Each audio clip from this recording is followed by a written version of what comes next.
مولا علی شیر خدا فرماتے میں نے اسی سے تو رب کو پہچانا ہے کہ جو میں کرنا چاہتا تھا وہ نہیں ہوا، بلکہ وہ ہوا جو میرا رب چاہتا تھا۔ فرماتے میں نے کسی کام کے لیے سارے اسباب جمع کر لیے، جب نہیں ہوا تو میں سمجھ گیا یہ کرنا میرے اللہ نے۔ یہ تو اللہ کی بہت بڑی اس کے ہونے کی علامت ہے کہ آپ اس کی رضا پہ راضی رہیں۔ حضرت ابن وقاص رضی اللہ تعالیٰ عنہ بڑے مستجاب الدعوات تھے، جو دعا مانگتے تھے قبول ہو جاتی تھی، اللہ کا ان پر خاص انعام تھا۔ اور یہ بات بڑی مشہور ہو گئی، دور دور سے لوگ ان کے پاس دعائیں کرانے آتے تھے۔ خود وہ نابینا تھے، بینائی نہیں تھی۔ تو کچھ لوگوں نے ان سے کہا کہ آپ اپنے لیے بھی دعا کر لیں، تو فرمانے لگے میرے رب نے بڑا عرصہ مجھے آنکھوں کا نور عطا کیا ہے، اب وہ لے گیا ہے تو میں اپنے رب کی رضا پہ راضی ہوں۔ اب اس میں ہوتا کیا ہے؟ دکھ اور تکلیف اور اللہ کے فیصلے پہ راضی رہنے میں نا ایک خاص لذت بھی ہے۔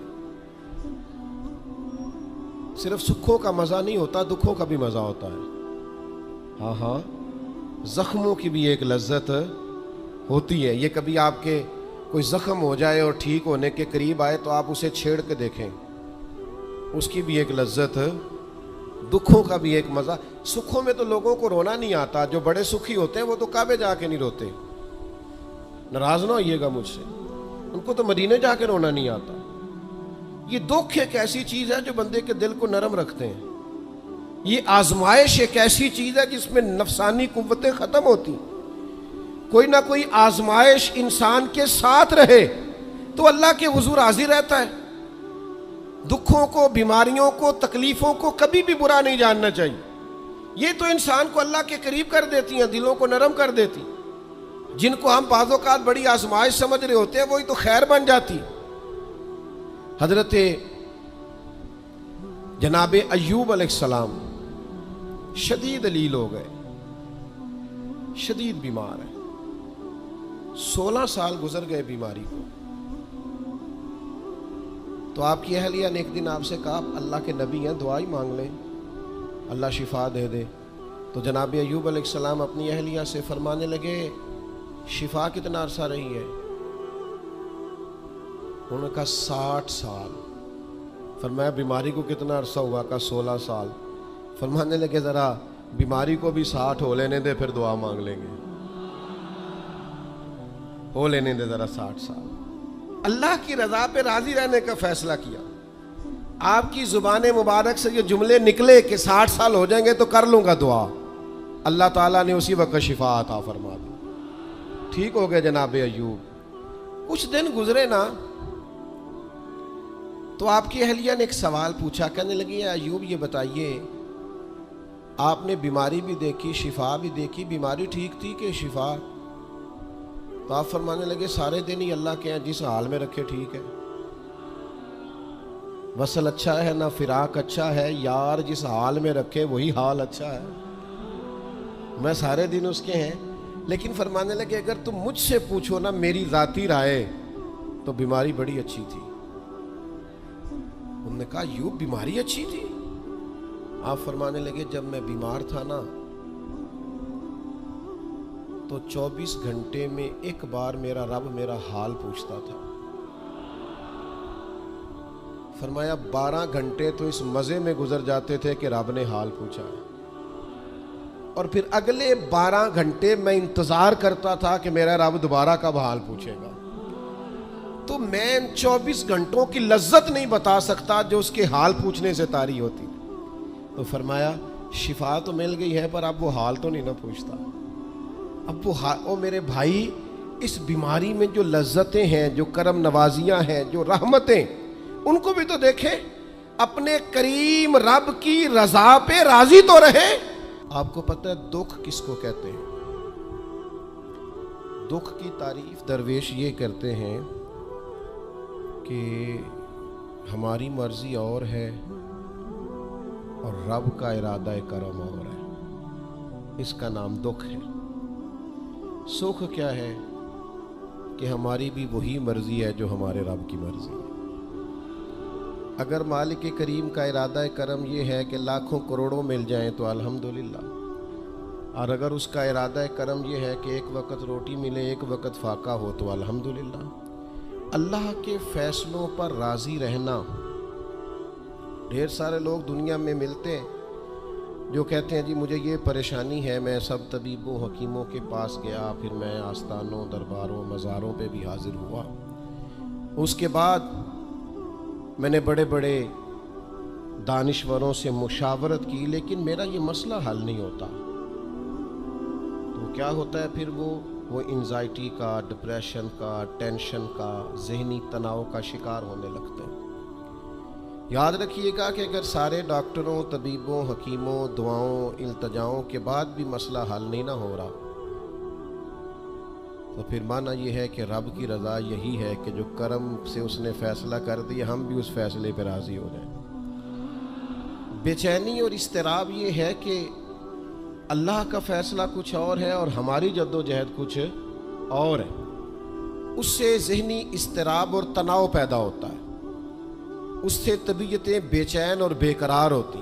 امام علی مقام رضی اللہ تعالیٰ عنہ کی زندگی یہ ہے، اس کو سمجھیے گا کہ جس طرح قرآن مجید نے حضرت یوسف علیہ السلام کے واقعہ کو احسن القصص کہا ہے نا، قصوں میں سے سونا قصہ، خوبصورت داستان جناب یوسف کی، اور داستان یہ ہے کہ کبھی وہ باپ کے سب سے زیادہ لاڈلے ہیں اور کبھی وہ جناب یوسف علیہ السلام کنویں کی زینت بن گئے، کبھی ان کے قریب گرم ہوا بھی نہیں آتی اور کبھی ان کے چہرے پر تماچے پڑتے ہیں۔ پھر وہ کنویں سے نکلتے ہیں تو ایک اور تکلیف سہتے ہیں کہ انہیں بازار میں بیچا جاتا ہے، پھر وہ اللہ کی فضل سے اور اس کی توفیق سے ایسی جگہ چلے جاتے ہیں جہاں انہیں شہزادہ بنا کے رکھا جاتا ہے۔ کچھ زندگی بڑی آسودگی اور آسانی کی طرف بڑھنے لگتی ہے کہ پھر ایک فیصلہ کرم ہوتا ہے کہ جناب یوسف کو جیل میں جانا ہے، تو وہ کسی جگہ شکوہ نہیں کرتے، وہ کنویں میں جاتے ہیں تو پھر بھی اللہ کی رضا پہ راضی ہیں، وہ شہزادے بنتے ہیں تو پھر بھی اللہ کی رضا پہ راضی، وہ دوبارہ جیل میں ڈال دیے جاتے ہیں تو پھر بھی اللہ کی رضا پہ راضی ہیں۔ پھر اللہ کا فیصلہ ہوتا ہے کہ جس ملک کے وہ قیدی تھے نا، رب اسی ملک کا انہیں بادشاہ بنا دیتا ہے۔ یہ انسانی زندگی کا ایک دستور ہے کہ آپ کو دکھ بھی آئیں گے، سکھ بھی آئیں گے، آزمائشیں بھی آئیں گی، تکلیفیں بھی آئیں گی، لیکن سکھوں کا معاملہ تو ہم بڑے لطف کے ساتھ اور ذائقے کے ساتھ گزارتے ہیں، دکھوں کی باری آتی ہے تو شدید اضطراب کا شکار ہو جاتے ہیں۔ بالکل یہی زندگی جناب امام حسین رضی اللہ تعالیٰ عنہ، آپ کبھی خوبصورت پہلوؤں پر غور کریں نا کہ امام علی مقام وہ ہیں کہ کبھی وہ سجدے کی حالت میں نانا کے کندھوں پہ ہیں اور کبھی حضور گلی سے گزر رہے ہیں تو حسنین نانا کے کندھوں پہ ہیں، کبھی کیفیت یہ ہے جناب امام علی مقام رضی اللہ تعالیٰ عنہ کی کہ وہ اپنی والدہ کے مقدس کاشانہ نور میں خاتون جنت کی گود میں کھیل رہے ہیں، کبھی مولا علی شیر خدا رضی اللہ تعالیٰ عنہ کی مقدس باہوں میں جھول رہے ہیں۔ یہ سارے نظارے انہوں نے دیکھے، لیکن پھر وہی حسین ابن علی تھے انہوں نے کربلا کا خشک میدان بھی دیکھا، انہوں نے وہ چٹیل پہاڑ بھی دیکھے، حق کے رستے میں اپنی اولاد کا قربان ہونا بھی دیکھا، کسی جگہ شکوہ نہیں کرتے، بلکہ وہ کہتے ہیں جس حال میں میرا رب رکھے میں اسی حال میں راضی ہوں۔ ہمارے ہاں یہ ہوتا ہے کہ ہم سکھوں کو تو یاد ہی نہیں رکھتے، ہمیں صرف تکلیفیں یاد رہتی ہیں، صرف آزمائشوں کو یاد رکھتے ہیں، مثبت پہلوؤں کو نہیں سوچتے۔ کوئی بھی کام آپ ہوتا ہوا دیکھ لیں گھر میں، خاندان میں، قبیلے میں، تو اس کے جو خوبصورت، معنی خیز، پروقار، اچھے پہلو ان پر غور نہیں کریں گے۔ وہ ایک جگہ ایک پنچایت تھی، وہاں کسی خاتون نے شکوہ کیا کہ میرے خاوند نے مجھے یہ تکلیف دی ہے، یہ آزمائش میں مجھے مبتلا کیا ہے، یہاں سخت سست کہا ہے۔ تو ایک دانشور بزرگ بیٹھے تھے، تو لوگ کہتے ہیں کہ ان بزرگوں نے کہا بیٹا شادی کو کتنا عرصہ بیت گیا؟ تو اس نے کہا میری شادی کو 18 سال ہو گئے۔ تو اس نے کہا یہ جو تم لڑائی، فساد، جھگڑا، دنگا، پریشانی بتا رہی ہو یہ تو ایک دن کا ہے، باقی 18 سالوں کے بھی بات بتاؤ نا۔ تم نے ایک دن کا جھگڑا تو یاد رکھا اور اس ایک دن کے جھگڑے کے نتیجے میں آنے والی تکلیف کو بھی تم نے یاد رکھا، لیکن وہ جو 18 سال تمہارے اپنے شوہر کے ساتھ سکھی گزر گئے ان کا بھی تو تذکرہ کرو۔ تو کچھ دیر کی خاموشی کے بعد اللہ نے اس خاتون کے دل میں ٹھنڈک پیدا کی اور وہ کہنے لگی میرے شکوے دور ہو گئے ہیں، اب میں انشاءاللہ کوشش کروں گی کبھی دوبارہ اپنے شوہر کی شکایت نہ کروں۔ اب بات کو سمجھیں، ہم اپنی زندگی کی صرف شکایتیں یعنی دکھ ہی ہیں صرف زندگی میں، وہ دعا کر دیں جی میرے گھٹنے میں درد ہے، باقی جسم ٹھیک ہے نا ماشاءاللہ سارا، اس کا شکر بھی ساتھ ادا کریں۔ دعا کریں جی آج کل کاروبار نہیں چل رہا تو اس سے پہلے ساری زندگی ٹھیک چلتا رہا ہے نا، اس کا شکر بھی ادا کر لیں۔ قرآن مجید فرقان حمید ارشاد فرماتا ہے اللہ کے بندوں کی شان یہ ہے کہ رضی اللہ عنہم ورضوا عنہ، یہ بڑا خاص پہلو ہے۔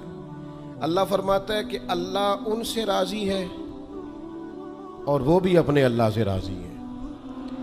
اللہ نے انہیں جس حال میں رکھا ہے وہ بھی اللہ سے راضی ہیں۔ ذالک الفوز العظیم، اللہ فرماتا ہے یہ بڑی کامیابی ہے، اللہ بھی ان سے راضی ہے اور وہ بھی اللہ سے راضی ہیں۔ امام غزالی رحمۃ اللہ تعالی علیہ سے کسی نے پوچھا یہ بندے کا اللہ سے راضی ہونے کا کیا مطلب ہے؟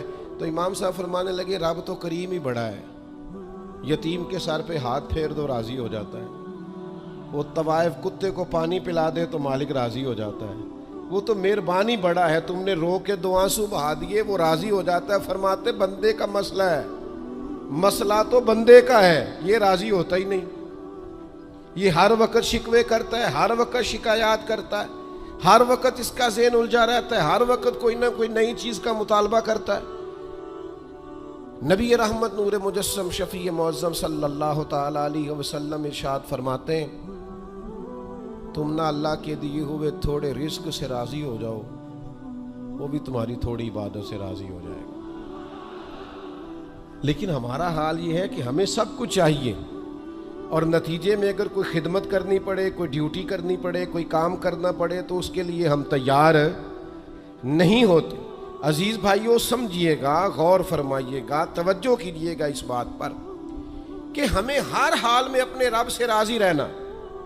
آزمائش آ جاتی ہے، دکھ آ جاتے ہیں، محنت پوری کریں، جد و جہد پوری کریں، جو کام آپ کرنے جا رہے ہیں اس کے لیے جتنے ضروری اسباب ہیں وہ جمع سارے کریں، لیکن نتیجہ اللہ پہ چھوڑ دیں، رزلٹ اپنی مرضی کا نہ مانگیں۔ یہ عقیدہ توحید یہ ہے کہ نتیجہ جو رب ہمارے لیے نکالے وہ نتیجہ ہمیں قبول ہونا چاہیے۔ درویش نے ایک جملے میں بات ختم کر دی، وہ کہتے ہیں دکھ قبول محمد بخشا، بس راضی رہن پیارے۔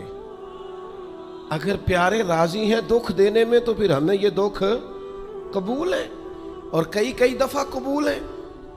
تو اپنی طبیعت کے اندر یہ مقام تسلیم و رضا لائیں، ہر وقت اپنے رب سے راضی رہے۔ صحیح مسلم شریف میں حضرت عمر فاروق رضی اللہ تعالیٰ عنہ کا ایک جملہ بڑا خوبصورت ہے اور حضور اس کو سن کے بڑے راضی ہوئے، صحیح مسلم میں موجود ہے۔ حضرت عمر نے ایک موقع پر جب سرور کائنات علیہ السلام کو تھوڑا ناراض دیکھا، حضور کے چہرے پر کچھ آثار ناراضگی دیکھے، تو جناب عمر نے ایک جملہ کہا تھا جو بڑا حسین ہے اور کتب احادیث میں چمکتا ہے۔ حضرت عمر نے وہ بات کہی تو حضور کی ناراضگی خوشی میں بدل گئی، نبی پاک علیہ السلام کے چہرے پر جو آثار ناراضگی تھے وہ خوشی کے تصورات میں بدل گئے۔ حضرت عمر عرض کرنے لگے رضیت باللہ ربا وبالاسلام دینا وبسیدنا ومولانا محمد نبیم ورسولا۔ حضرت عمر نے حضور کو ناراض دیکھا تو کہنے لگے یا رسول اللہ، ہم اللہ کے رب ہونے پہ راضی ہیں، اسلام کے دین ہونے پہ راضی ہیں، اور اللہ نے آپ کو ہمارا نبی اور رسول بنایا، ہم اس بات پر بڑے راضی ہیں۔